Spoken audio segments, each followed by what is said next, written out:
Marissa, my best friend. This is Benji, my coworker. This is Sandy, my boss. This is Casey, my mom, and this is Ryan, my dad. Every day, there are heinous acts committed by atrocious people. But yet, there's still a debate on whether there's ethical validity to capital punishment. And yet, it has been recorded in history over and over again that the most extreme crimes deserve the most extreme retribution. And even more than this, it provides closure to families. Today, I am here to persuade you on the ethical validity of capital punishment. I am a credible speaker because I have spent a very large part of my life debating on philosophical questions of this extent, and I've spent a deep part of my life looking into this specific matter.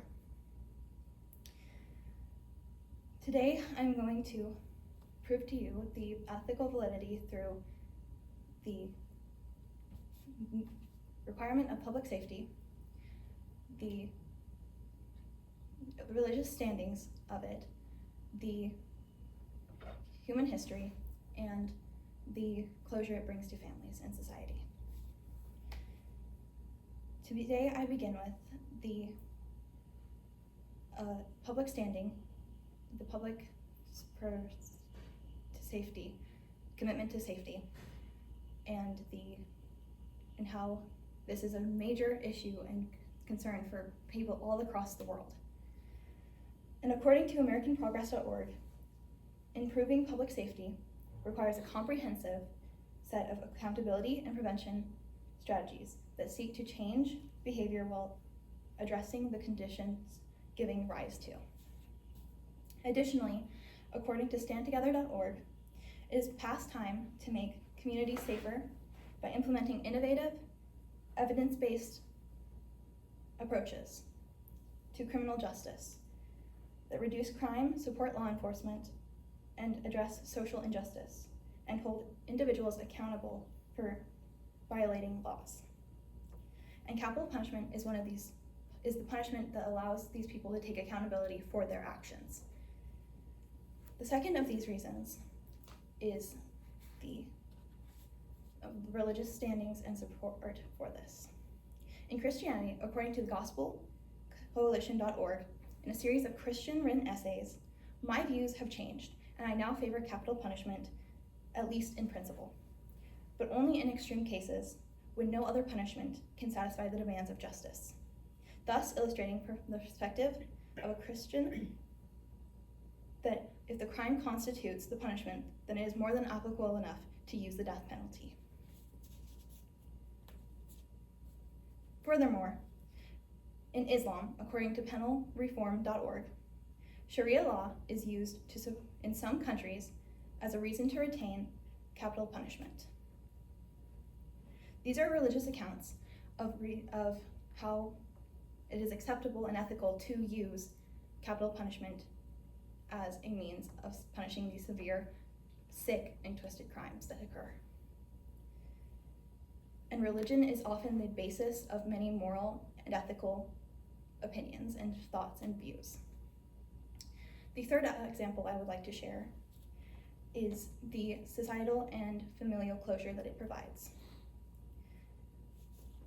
As stated by Shelley Miller, sister of late Donnie Miller, to know that he will never walk this earth again gives me a little more peace than I had yesterday. And I will never know peace knowing that what he did to my brother, Donnie, to Amy, to James, and to Terry. He got what he deserved today. And further supported by Tony and Laura Vaughn, children of the late Faye Lamb Vaughn, 11,932 days ago, Donald Dilbeck brutally killed our mother. We were robbed of years of memories with her, and it has been very painful ever since. However, the execution has given us some closure. The fourth point I would like to bring is human history. For one, this is supported by the Code of Hammurabi, perhaps the most famous example of retribution, which according to Avalon Law, Yale.org, is the 196th law of Hammurabi. If a man puts out another man's eye, his eye shall be put out.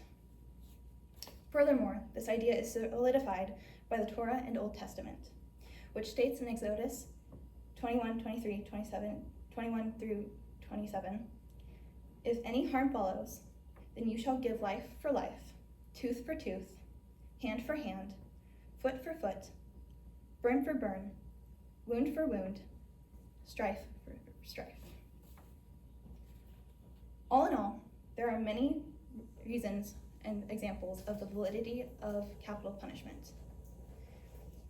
Today, my goal was to convince you that there is ethical validity to capital punishment, and I hope I did so. Because if there is ethical validity to capital punishment, then that means there's one less reason for these people to walk the earth, to be able to commit this crime again and again onto other people, and make other people suffer in the way they have made their prior victims suffer. Thank you.